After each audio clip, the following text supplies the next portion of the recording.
నమస్తే V3 news కు స్వాగతం. నేను మారుతీరం. ఇక ముందుగా బులెటిన్ లో హెడ్లైన్స్ చూద్దాం. కరోనా సోకిన వ్యక్తులను వివక్షతో చూడవద్దు. గ్రామీణాభివృద్ధి శాఖ మంత్రి ఎర్రబెల్లి దయాకర్ రావు విజ్ఞప్తి.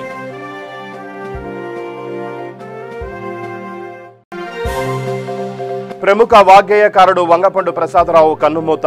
సంతాపం వ్యక్తం చేసిన పలువురు ప్రముఖులు.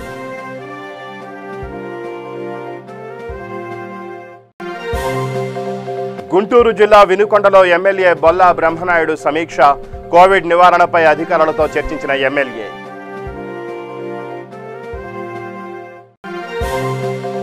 ప్రజా వ్యతిరేక విధానాలపై పోరాటం చేయాలి. బీజేపీ మహిళా నేత డీకే అరుణ పిలుపు.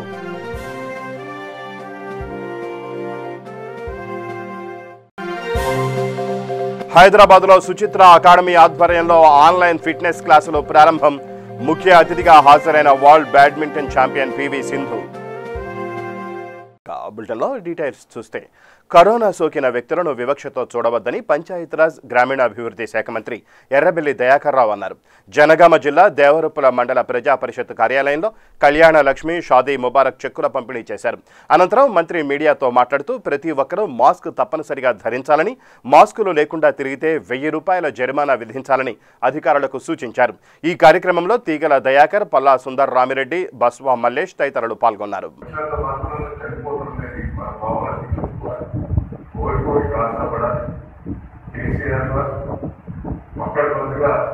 కార్యక్రమం చేస్తున్నాం. అందరూ కూడా సపోర్ట్ చేయాలని ప్రజాప్రతినిధులు, అధికారులు, దేవస్థానం అందరూ కూడా నేను విజ్ఞప్తి చేస్తున్నాం. మన జాగ్రత్తగా ఉండి మన పని మనం చేసుకుంటే మనం చేస్తారు.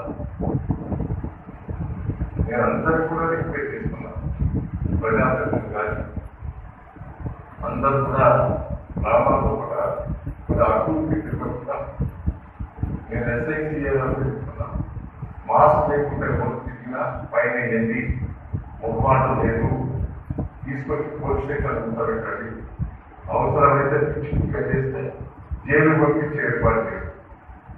తప్పకుండా మాస్క్ పెట్టుకుని ఏర్పాటు చేయాలి. పెద్ద ధరలు కదా, రావడం చేస్తే పదుకున్నది దాని పెద్ద మనం వెరీ కావచ్చు. అవసరమైతే నేను ఇంకా కావాలంటే మళ్ళా ప్రశ్నించి మళ్ళీ ఊరు కింద వర్తిస్తాను. కానీ ప్రతి ఒక్కరు కూడా మాస్క్ పెట్టుకుని ఏర్పాటు చేయాలనుకుంటా. ఇంపుడు పూర్తిగా తిరుగుతూ మ్యారేజ్లకు కూడా అట్టాసం చేస్తుంది. ఎవరైనా చనిపోతే కూడా అట్టాసం చేస్తుంది. ఆ కుటుంబ సభ్యుల వరకే కాలేజీ ఏర్పాటు చేయాలి. ప్రతి మనం జాగ్రత్త ఉన్నాం. మెడిసిన్ వచ్చే వరకు మనకి ఇబ్బంది ఉంటుంది. కొన్ని నెలలో 2 నెలలు కొట్టాల్సి వస్తుంది. ఆ మెడిసిన్ వచ్చిన తర్వాత మన జలాల క్షేత్రంలో, వివిధ రోగాల క్షేత్రంలో మందులు ఎత్తిన వాస్తవం. రేపు కరోనా కూడా అదే మందు వాడటం కాబట్టి మనకు తగ్గే అవకాశం ఉంటుంది. అప్పటి వరకు మనం జాగ్రత్తగా. నేను కూడా ఎక్కువ తక్కువ తిరిగితే నీకు నా ఎమౌంట్ చెప్తారు, నా ఎమౌంట్ చెప్తే మీకు నాకు ఇవన్నీ అన్ని తగ్గలుంటుంటేనే కొంత జాగ్రత్త వహిస్తున్నాం. అందరూ కూడా జాగ్రత్తగా ఉండాలని సందర్భంగా లేదు. ప్రముఖ వాగ్గేయకారుడు వంగపండు ప్రసాదరావు కన్నుమూశారు. గత కొన్ని రోజులుగా అనారోగ్యంతో బాధపడుతున్న ఆయన విజయనగరం జిల్లా పార్వతీపురం పెదబొందపల్లిలోని తన నివాసంలో కన్నుమూశారు. 1972 జననాట్య మండలిని స్థాపించి తన జానపద గేయాలతో పల్లెకారులతో పాటు గిరిజనులను ఎంతగానో చైతన్యపరిచారు. తన జీవిత కాలంలో వందలాది ఉత్తరాంధ్ర జానపదాలకు గజ్జెకట్టారు. అర్ధరాత్రి స్వతంత్రం సినిమాతో వంగపండు సినీ ప్రస్థానం మొదలైంది. 2017లో ఆంధ్రప్రదేశ్ ప్రభుత్వం చేత కళారత్న పురస్కారం అందుకున్నారు. వంగపండు మరణంపై ప్రజా గాయకుడు, విప్లవ కవి గద్దర్ స్పందిస్తూ, వంగపండు పాట కాదు, ప్రజల గుండె చప్పుడు. అక్షరం ఉన్నంత వరకు వంగపండు ఉంటాడు. ఆయన పాటలు 10 భాషల్లోకి అనువదించబడ్డాయి. 3 దశాబ్దాలలో 300కు పైగా పాటలు పాడారు. పాటను ప్రపంచంలోకి తీసుకెళ్లిన ఘనత వంగపండుది అని పేర్కొన్నారు. వంగపండు మరణం ఉత్తరాంధ్ర కళాకారులకే కాకుండా జానపదానికే తీరని లోటని ప్రజా గాయకుడు దేవిశ్రీ కన్నీటి పర్యంతమయ్యారు. వంగపండుతో తమ కుటుంబానికి ఎంతో సాన్నిహిత్యముందని, ఆయన ఇచ్చిన ప్రోత్సాహంతో తాను ఉద్యోగం వదిలి ప్రజా గాయకుడిగా రాణించానన్నారు. ప్రజా సమస్యలపై ఎప్పటికప్పుడు స్పందిస్తూ ఉత్తరాంధ్ర జానపదానికి వన్నె తెచ్చిన మహానుభావుడు వంగపండు అని అన్నారు. ఉత్తరాంధ్ర జానపదం రాలిపోయిందంటూ ఆవేదన వ్యక్తం చేశారు. తన తండ్రి దగ్గర నుంచి వంగపండుతో తమకి ఎంతో సాన్నిహిత్యం ఉందని తెలిపారు. ఆయన మరణంపై వారి కుటుంబానికి ప్రగాఢ సానుభూతి వ్యక్తం చేస్తున్నానన్నారు.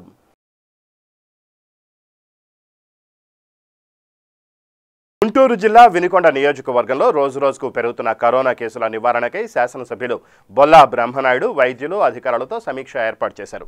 ఈ సమావేశంలో నరసరావుపేట శాసనసభ్యులు గోపిరెడ్డి శ్రీనివాసరెడ్డి, నరసరావుపేట పార్లమెంటు సభ్యులు లావు శ్రీకృష్ణ దేవరాయలు, వినుకొండ మాజీ శాసనసభ్యులు మక్కెన మల్లికార్జునరావు పాల్గొన్నారు.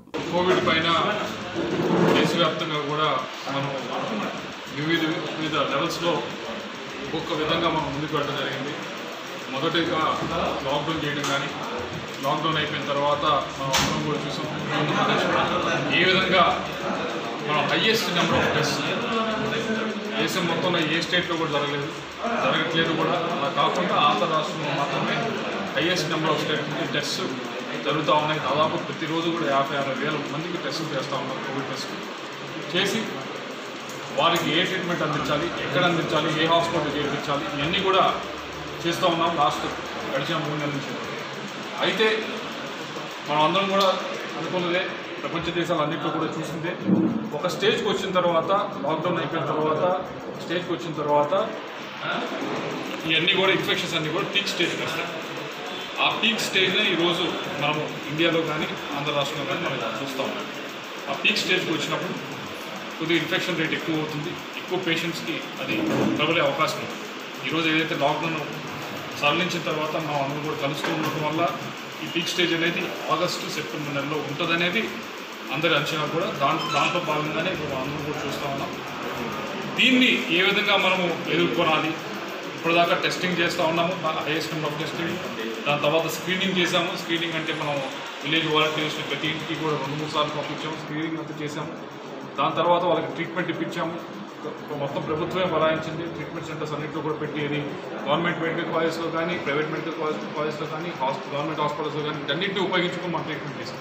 ఇవన్నీ కూడా గుంటూరులోనో విజయవాడలో ఈ సెంటర్స్లో చేసాం. కానీ ఈ పరిస్థితి ఇప్పుడు ఈ నెల వచ్చే నెల ఎలా ఉంటుంది అంటే, నియోజకవర్గ స్థాయిలో కూడా మన ట్రీట్మెంట్కి మనం అందరం కూడా సమాయత్తం చేయాలి. డాక్టర్స్ అందరినీ కూడా దాన్ని తయారు చేయాలి. డాక్టర్స్ అంటే కేవలం గవర్నమెంట్ డాక్టర్సే కాదు, ప్రైవేట్ డాక్టర్స్ని కూడా దాన్ని రెడీ చేయాలి. దాంట్లో భాగంగానే ఈరోజు కోఆర్డినేషన్ మీటింగ్ పెట్టడం జరిగింది. అందరూ ప్రైవేట్ ఐఎంఏ సంబంధించిన డాక్టర్స్ అందరినీ పిలవడం జరిగింది. అలాగే గవర్నమెంట్ డాక్టర్స్ అందరినీ పిలవడం జరిగింది.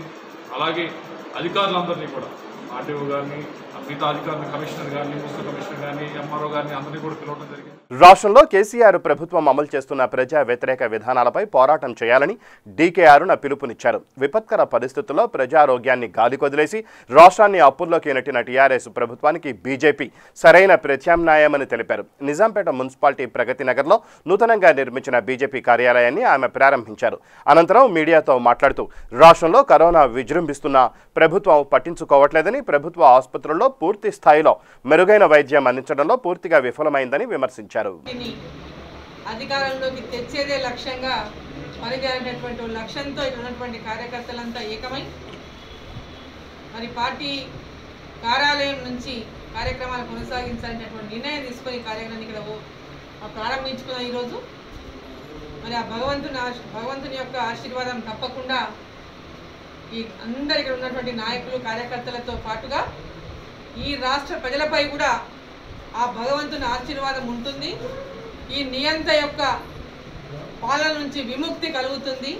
ఈ రాష్ట్రంలో టీఆర్ఎస్ పార్టీని దుదముట్టించి బీజేపీ పార్టీని నరేంద్ర మోడీ గారి యొక్క నాయకత్వంలో తెలంగాణలో కూడా ఒక ప్రజాస్వామ్య విలువలతో కూడినటువంటి ప్రభుత్వాన్ని చేసుకోవాలనేటువంటి ఒక ఆలోచన, ప్రభుత్వం రావాలనేటువంటి ఆలోచన ఈరోజు ప్రజల లోపల పెద్ద ఎత్తున వెలుబుక్కుతున్నటువంటి నేపథ్యంలో మరి ఈరోజు బీజేపీ పార్టీ మీద కేటీఆర్ గారు వ్యాఖ్యలు చేస్తూ ఉన్నారు.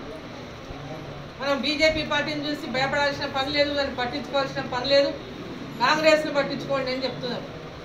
ఇక్కడే వాళ్ళ ఓటమి అంగీకరించినట్టు కేటీఆర్ గారు ఇక్కడికే వారికి ఎంత భయం ఉందో వారి మాటల్లోనే బీజేపీ పార్టీ గురించి పట్టించుకోని అవసరం లేదు, భయపడాల్సిన అవసరం లేనటువంటి మాట ఏదైతే చెప్పిండ్రో అక్కడనే వాళ్ళ మనసులో ఎంత బుగులుందో ఎంత భయం ఉందో వాళ్ళ మాటల్లోనే వ్యక్తమైందని చెప్పి ఈ సందర్భంగా నేను తెలియజేస్తా ఉన్నా. ఈ రాష్ట్రంలో బీజేపీ పార్టీయే ప్రత్యామ్నాయము, బీజేపీనే ప్రజలు కోరుకుంటున్నటువంటి విషయాన్ని గ్రహించినటువంటి కేటీఆర్ గారు ఆ వ్యాఖ్యలు చేశారు. తప్పకుండా వచ్చే ఎన్నికల్లో తెలంగాణ రాష్ట్రంలో బీజేపీ పార్టీని అధికారంలోకి తెచ్చే విధంగా ఈ రాష్ట్ర ప్రజలందరినీ కూడా వారి యొక్క లక్ష్యం టీఆర్ఎస్ పార్టీని ఓడించాలనే లక్ష్యాన్ని బీజేపీ పార్టీ నెరవేర్చే దిశగా పనిచేస్తుందని తెలియజేస్తారు. మోదీ గారి యొక్క పథకాల్ని ప్రజల దాకా తీసుకుపోయే ప్రయత్నం కూడా మనం చేయాల్సిన అవసరం ఉంది. ఈరోజు రాష్ట్రంలో కరోనా ఏ విధంగా అయితే ఈ రాష్ట్ర ప్రభుత్వం దాని తీరు ఏదైతే ఉన్నదో దాన్ని నియంత్రించేటువంటి తీరు ఈరోజు ప్రజలందరూ కూడా భయభ్రాంతులతో ఉన్నారు. ఒకవైపు నిర్లక్ష్యము, ఇంకోవైపు డాక్టర్ల కొరత, మాస్క్ల కొరత, అదేవిధంగా వెంటిలేటర్ల కొరత, తర్వాత లెక్కలు కూడా తప్పులు ఇస్తూ ఉన్నారు. టెస్టులు జరగట్లేదు. ఎంతమంది చనిపోతున్నారనే విషయాన్ని సరిగా చక్కగా అంటే పబ్లిక్ వారు అసలైనటువంటి ఒక లెక్కలు కూడా ఇవ్వట్లేదు.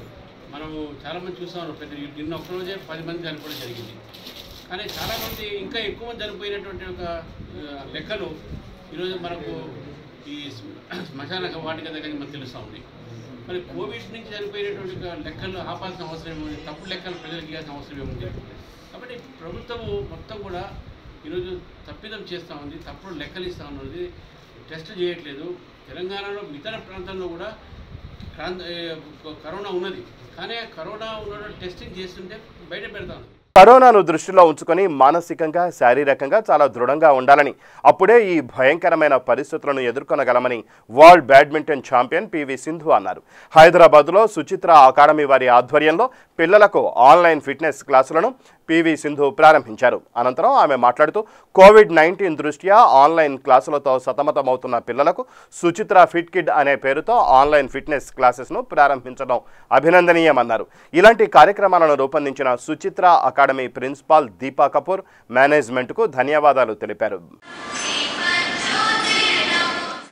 లాంచ్ అనేది చాలా మంచి ఐడియా అండ్ సుచిత్ర అకాడమీ ఈ ఐడియాతో వచ్చింది కాబట్టి I congratulate them and also Praveen garu and Deepa ma'am principal to school and Pradeep garu and everybody out there. I would be really very thankful and I am thankful that వాళ్ళు ఈ launch తో పైకి వచ్చారు and అలాగే different schools కి stretch చేయాలి అని and also Telangana and Andhra government ఇది అప్రూవ్ చేసి ఇంకా ఎంతో పైకి రావాలని నేను కోరుకుంటున్నాను. అండ్ ఈ పాండమిక్లో నేను చెప్పాల్సింది అండ్ ఇమ్యూన్ సిస్టమ్ అనేది చాలా పెంచుతుంది. సో ఈ కోవిడ్ నుంచి దూరంగా ఉండాలంటే అండ్ ఈ వైరస్ అనేది రాకుండా ఉండాలంటే ఐ వుడ్ రికమెండ్ దట్ అందరూ కొంచెం సేపు ఎక్సర్సైజ్ చేయాలని నేను కోరుకుంటున్నాను. And especially talking about Suchitra academy, నేను ఇక్కడికి ఆల్మోస్ట్ 2017లో రావడం మొదలుపెట్టాను అండ్ నా ఫిట్నెస్ కానీ లేకపోతే గేమ్ స్ట్రాటజీ అండ్ నా మిస్టేక్స్ అనేది నేను ఇక్కడ ప్రాక్టీస్ చేస్తూ ఉంటాను. సో వీళ్ళ సపోర్ట్ అండ్ ఎంకరేజ్. కృష్ణా జిల్లా కంచికచర్ల మండలం కీసర టోల్ ప్లాజా వద్ద టాస్క్ ఫోర్స్ పోలీసులు తనిఖీలు నిర్వహించారు. నందిగామ నుండి వస్తున్న లారీని ఆపి తనిఖీ చేయగా రేషన్ బియ్యం పట్టుబడింది. లారీలో అక్రమంగా తరలిస్తున్న 100 క్వింటాళ్ల రేషన్ బియ్యం స్వాధీనం చేసుకున్నారు. లారీతో పాటు రేషన్ బియ్యాన్ని కంచికచర్ల పోలీసులకు అప్పగించారు. కర్నూలు జిల్లా నంద్యాలలో జరిగిన రోడ్డు ప్రమాదంలో ఓ బాలుడు మృతి చెందాడు. వాటర్ పైప్ లైన్ మరమ్మతు కోసం రోడ్డును తవ్విన అధికారులు దాన్ని అసంపూర్తిగా విడిచిపెట్టడంతో ఓ బాలుడు మృత్యువాత పడ్డాడు. కర్నూలు జిల్లా నంద్యాల పట్టణంలోని ఎస్బీఐ కాలనీ మలుపు వద్ద లారీని ప్రమాదవశాత్తు బైక్ ఢీకొంది. ఈ ఘటనలో బైక్పై ఉన్న శ్రీహర్ష అనే బాలుడు అక్కడికక్కడే మృతి చెందాడు. రాజు అనే మరో యువకుడికి తీవ్ర గాయాలతో బయటపడ్డాడు. దీనిపై పోలీసులు కేసు నమోదు చేసి దర్యాప్తు చేస్తున్నారు. బతుకు జీవుడా అంటూ కువైట్ వెళ్లిన వాళ్ల పరిస్థితి దినదిన గండంగా మారింది. కరోనా కష్టాల కడలిలో కొట్టుకుపోతున్న తెలుగు వాళ్లు దుర్భర జీవితాలను అనుభవిస్తున్నారు. గత 5 ఏళ్లుగా జీతాలు లేక ఇబ్బందులు పడుతున్నామని ఏపీ సీఎం జగన్కు తమ దీనగాథను వివరిస్తూ తమ ఆవేదనను వ్యక్తం చేశారు. తూర్పుగోదావరి జిల్లాకు చెందిన ఓ వ్యక్తి ఉపాధి కోసం కువైట్కు వెళ్లాడు. అయితే అక్కడ పరిస్థితుల్లో జీవనం సాగించలేక ఇక్కడకు రాలేక ఆర్థిక ఇబ్బందులతో అల్లాడిపోతున్నారు. సీఎం జగన్ తమను రక్షించాలంటూ వేడుకుంటున్నారు. నా జీవనోపాధి కోసం నేను పోయిట్కి వచ్చాను సార్. అన్న జగన్ అన్న, నా అనుభవం ఒకసారి ఈయనన్న, నా పరిస్థితి ఇక్కడ ఎలా ఉందంటే అన్న, నాకు అస్సలు దీనాతి దీవమైన పరిస్థితిలో ఉన్నానన్నా. 5 నెలల మంది నాకు జీతాలు లేవన్నా. నా పరిస్థితి ఏంటనేది నాకు అర్థం కాదు. నా తల్లి అనారోగ్యంతో ఉన్నదన్నా. నాకు 2 ఆడపిల్లలన్నా. దానికి కారణం చేసి నేను బయటకు వచ్చి ఏదో ఇక్కడ శుభ్రంగా ఉందాం, పెద్ద డబ్బులు సంపాదించుకుందని వచ్చారన్నా. ఇక్కడికి వచ్చిన తర్వాత కరోనా వైరస్ చాలా ఇబ్బందిగా ఉన్నదన్న. ఇక్కడ మా కంపెనీ జీతాలు ఇవ్వట్లేదన్న 5 నెలల మంది నుంచి. మాకు తినటానికి కానీ అసలు మా పరిస్థితి ఎలా ఉన్నదంటే చాలా దారుణంగా ఉందన్న. అన్న దయచేసి మమ్మల్ని ఇక్కడి నుంచి అన్న మమ్మల్ని తీసుకుని రప్పించుకోమని నేను మీ పాదాలు పట్టుకుని అడుగుతున్నానన్న. అన్న కోయిట్ అంబాసీలో మేము కేసు చేసామన్నా. కేసు చేసిన ఎటువంటి రెస్పాన్స్ లేదన్నా. మా పరిస్థితి ఒకసారి అర్థం చేసుకురన్నా. అన్న మమ్మల్ని ఇంటికి రప్పించుకోవాలని చెప్పేసి అన్న 2 చేతులు జోడించి అన్న నేను అడుగుతున్నానన్న. అన్న మా పరిస్థితి చాలా దారుణంగా ఉందన్న. తినడానికి తిండి కానీ అన్న, తాగడానికి నీళ్లు కానీ, ఉండటానికి రూమ్ కానీ అసలు ఏమీ లేదన్న. ఎలా ఉందంటే మా పరిస్థితి కోయిట్లో ఎంత దారుణమైన పరిస్థితి అవుతుందని చెప్పేసి మేము ఎప్పుడు ఊహించలేదన్నా. అన్న మమ్మల్ని ఇంటికి త్వరగా రప్పించుకొని మేము చనిపోయేలా ఉన్నామన్నా. అన్న మాకు తిండి లేదన్నా, తాగడానికి నీళ్లు లేవన్నా. మా పరిస్థితి చాలా ఘోరంగా ఉందన్న. మమ్మల్ని రప్పించుకున్నా నీకు 2 చేతులు జోడించి దండం పెట్టి అడుగుతున్నానన్న. అన్న మా కంపెనీ 5 నెలల మంది జీతాలు లేవు. మళ్ళీ పాస్పోర్ట్ ఇస్తాను, ఖాళీ మీ టికెట్ వేసుకుని వెళ్ళిపోండి అని చెప్పేసి అంటుందన్న. డబ్బులు ఇవ్వకపోయి అన్న నీ పాదాలు అట్టుకుని అడుగుతున్నాడు అన్న. మమ్మల్ని రప్పించుకున్నా, మమ్మల్ని బతికించన్నా, నా పిల్లలకి నా తల్లి దగ్గర చేర్చన్నా. అన్న దయచేసి అన్న నా ఏడుపు నా బాధను అర్థం చేసుకుంటావు అని నేను అడుగుచూ ఉన్నానన్న.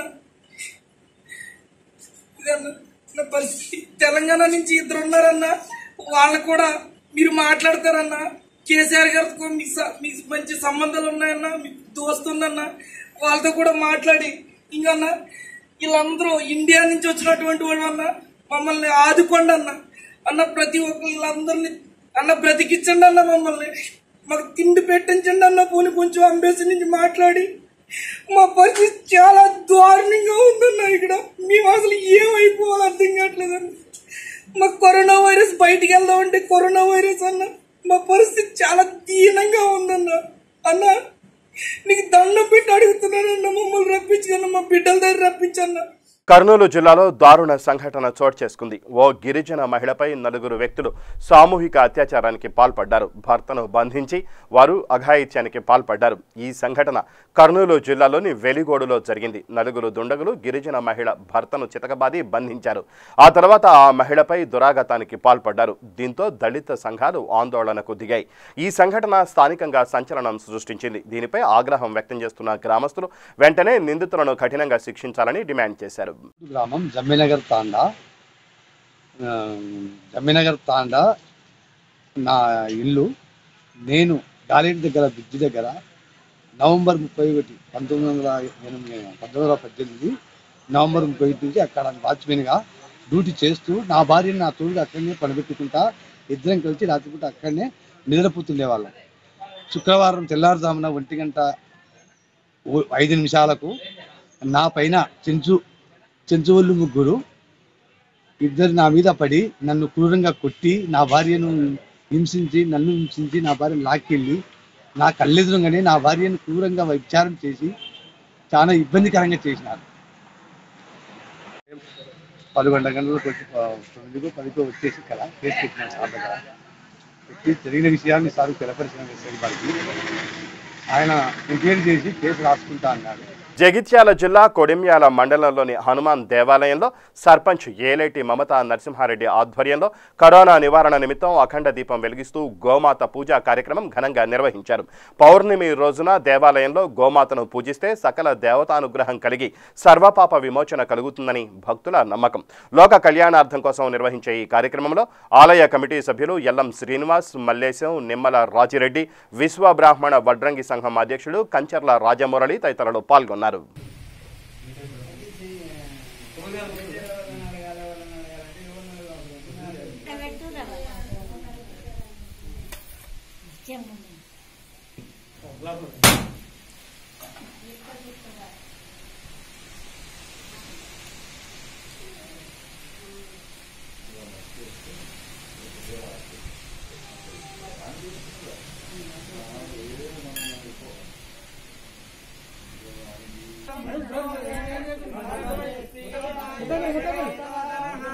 परमामे वैनं श्रियंकमयते भ्राता भ्रातरं विक्षं स्वसा संयमस्तव्रता भुगा वाचं नरपपया ब्रह्मास्मि ब्रह्मवे नमो ब्रह्मोत्तम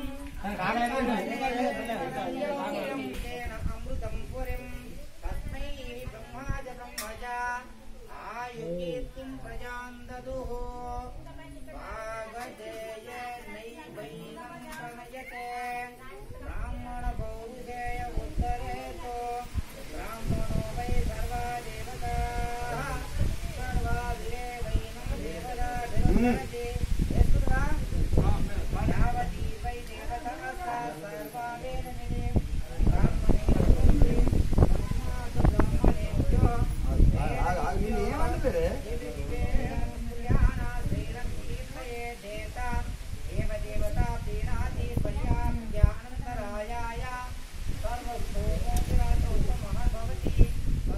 వరంగల్ రూరల్ జిల్లా చెన్నారావుపేట మండలంలో మావోయిస్టు సంస్కరణ వారోత్సవాల సందర్భంగా ఎస్ఐ రవి ఆధ్వర్యంలో విస్తృతంగా వాహనాల తనిఖీలు చేపట్టారు.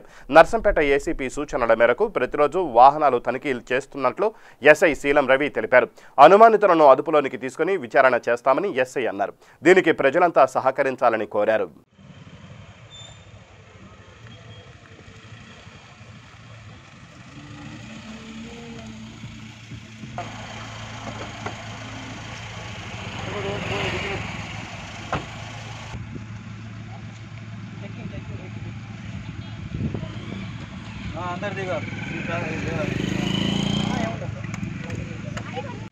మావోయిస్టు వారోత్సవాల సందర్భంగా ఈ నెల పోయిన నెల 28వ తారీఖు నుంచి ఇప్పుడు 3వ తారీఖు వరకు ఈ మావోయిస్టు వారోత్సవాల సందర్భంగా ప్రతిరోజు సిపి గారి ఆదేశాల వరకు మా ఏసీపీ గారి ఇన్స్ట్రక్షన్స్తో వెహికల్ చెకింగ్ ప్రతిరోజు చేయడం జరుగుతుంది. మావోయిస్టు ఈ వారోత్సవాల సందర్భంగా ఎలాంటి ఆటంకాలు కలిగించకుండా ప్రజాస్వామ్యబద్ధంగా వాళ్ళ యొక్క ప్రజలు ఉండే విధంగా పోలీసులు వాళ్ళకి సపోర్ట్ చేయడం గురించి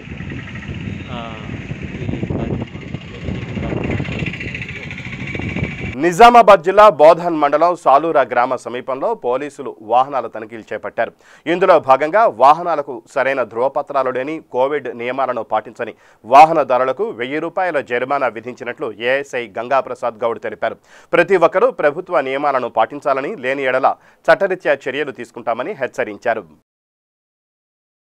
సంగారెడ్డి జిల్లా సదాశివపేట పట్టణంలో జిల్లా అదనపు కలెక్టర్ రాజర్షి షా పర్యటించారు.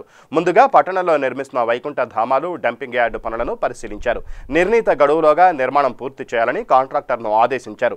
ఈ కార్యక్రమంలో municipal commissioner Spandana, chairperson Jayamma, councillor Viswanatham, AE Satyanarayana తదితరులు పాల్గొన్నారు. సదాశివపేట మున్సిపాలిటీలో కమిషనర్ గారితో పాటు పబ్లిక్ రిప్రజెంటేటివ్తో పాటు ఈరోజు టీఎఫ్ఐడిసి వర్క్లో ముఖ్యంగా ఇప్పుడు కంపోస్ట్ షెడ్లో కానీ, తర్వాత స్లాటర్ హౌస్లో కానీ, తర్వాత క్రిస్టియన్ గ్రేవ్యార్డ్, ముస్లిం గ్రేవ్యార్డ్, హిందూ క్రిమిటోరియం, దీనికి ఇప్పుడు ఆల్రెడీ వర్క్స్ జరుగుతూనే ఉంది. దీనికి ఈరోజు పరిశీలన చేయడం జరిగింది. ముఖ్యంగా ప్రతి ఒక్క మున్సిపాలిటీలో ఇప్పుడు అన్ని జీపీస్లో ఒక డంప్ యార్డ్ ఆల్రెడీ ఏర్పాట్లు చేయడం జరిగింది. సిమిలర్లీ అన్ని మున్సిపాలిటీస్లో కూడా ఒక మంచి కంపోస్ట్ షెడ్ అది ఖచ్చితంగా చేయాలి. దీని మీద ఇక్కడ సదాశివపేట మున్సిపాలిటీలో కూడా టీఎఫ్ఐడిసి వర్క్లో అది కూడా పెట్టడం జరిగింది. ముఖ్యంగా కంపోస్ట్ షెడ్లో ఏం చేయాలి అంటే అక్కడ వెట్ వేస్ట్ కంపార్ట్మెంట్స్, తడి చెత్త కోసం కంపార్ట్మెంట్స్ కూడా ఉంటుంది. తర్వాత పొడి చెత్త కోసం కూడా కంపార్ట్మెంట్స్ ఉంటుంది. తడి చెత్త నుంచి ఎరువు తయారు చేయాలి. తర్వాత పొడి చెత్తకి రీసైక్లింగ్ చేసి, అంటే ఒక మంచిగా కాన్సెప్ట్ ఏముంది, వెల్త్ అవుట్ ఆఫ్ వేస్ట్. మనం వేస్ట్కి రీసైక్లింగ్ చేసి దీని నుంచి ఖచ్చితంగా మనం చాలా వరకు వెల్త్ కూడా జనరేట్ చేసుకోవచ్చు. అంటే మన బ్రిక్స్లో కానీ, తర్వాత ఈ ప్లాస్టిక్ కూడా ఇప్పుడు బయట కూడా అమ్ముకోవచ్చు. ఇలాంటి అన్ని 7 రకాలకి వెట్ వేస్ట్ సెపరేట్ ఉన్నాయి. అంటే పేపర్ ఉన్నాయి, తర్వాత చెప్పులు ఉన్నాయి, తర్వాత ప్లాస్టిక్ ఉన్నాయి, గాజులు ఉన్నాయి. ఇలాంటి అన్ని 7 రకాలకి వేస్ట్ ఉన్నాయి డ్రై వేస్ట్లో. సో అది ఖచ్చితంగా మనం రీసైక్లింగ్ చేసి బయట అమ్ముకొని ఇక్కడ మున్సిపాలిటీకి, తర్వాత ఎవరైతే మనం ఇప్పుడు టీఎల్ఎఫ్లో కానీ, తర్వాత ఎస్హెచ్జీస్లో కానీ వారికి కూడా హ్యాండ్ ఓవర్ చేస్తే వారికి కూడా ఖచ్చితంగా ఒక ఉపాధి లాగా ఇది కూడా ఏర్పాట్లు చేస్తుంది. అది నేను మున్సిపల్ కమిషనర్ గారికి కూడా కోరుతా ఉన్నాము. దట్ ఖచ్చితంగా మీరు టీఎల్ఎఫ్ ద్వారా లేకపోతే ఎస్హెచ్జీస్ ద్వారా ఆ డిఆర్సిసి మన ఇప్పుడు కంపోస్ట్ షెడ్లో ఆ డ్రై వేస్ట్ కంపార్ట్మెంట్స్ వచ్చేస్తూనే ఉంది. అది ఖచ్చితంగా వారికి హ్యాండ్ ఓవర్ చేస్తే వారు ఆపరేట్ చేస్తున్నారు, తర్వాత వారికి కూడా ఉపాధి వస్తుంది. సిమిలర్లీ ఇంకా కూడా మన ఇప్పుడు హిందూ క్రిమేటోరియంలో కూడా బహుశా ఒక నెలలో ఇప్పుడు ఈ నెలలో మోస్ట్లీ కంప్లీట్ అవుతుంది. అది కూడా చాలా సంతోషం. ఇంకా కూడా కాంట్రాక్టర్ కూడా ఈరోజు ఇన్స్ట్రక్షన్స్ ఇవ్వడం జరిగింది. ఖచ్చితంగా ఈ కంపోస్ట్ షెడ్ ఒక వార్ ఫుటింగ్లో చేసి ఖచ్చితంగా ఒక 1 నెలలో అది కంప్లీట్ చేయాలి. ఎందుకంటే జీపీలో చూస్తే అక్కడ రూర్బన్ డంప్ యార్డ్స్లో కూడా చాలా సర్పంచెస్ అందరూ కృషి చేసి 1 నెలలో కంప్లీట్ చేశారు. సో అది చాలా పెద్ద పని ఏం లేదు, ఈజీగా వారు కృషి చేస్తే అది కూడా ఖచ్చితంగా కంప్లీట్ చేసుకోవచ్చు. బులెటిన్ ముగించే ముందు హెడ్లైన్స్ మరోసారి. కరోనా సోకిన వ్యక్తులను వివక్షతో చూడవద్దు, గ్రామీణాభివృద్ధి శాఖ మంత్రి ఎర్రబెల్లి దయాకర్ రావు విజ్ఞప్తి.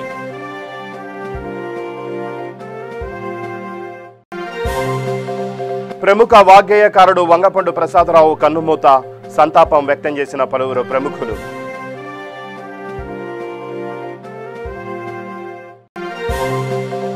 గుంటూరు జిల్లా వినుకొండలో ఎమ్మెల్యే బొల్లా బ్రహ్మనాయుడు సమీక్ష, కోవిడ్ నివారణపై అధికారులతో చర్చించిన ఎమ్మెల్యే.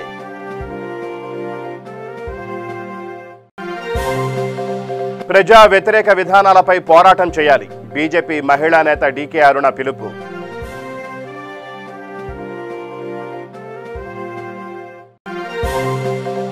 హైదరాబాద్లో సుచిత్ర అకాడమీ ఆధ్వర్యంలో ఆన్లైన్ ఫిట్నెస్ క్లాసులు ప్రారంభం, ముఖ్య అతిథిగా హాజరైన world badminton champion PV Sindhu. ఇవి బులెటిన్ విశేషాలు. మరిన్ని న్యూస్ అప్డేట్స్ కోసం చూస్తూనే ఉండండి V3 న్యూస్. లక్ష్యం సమాజ హితం.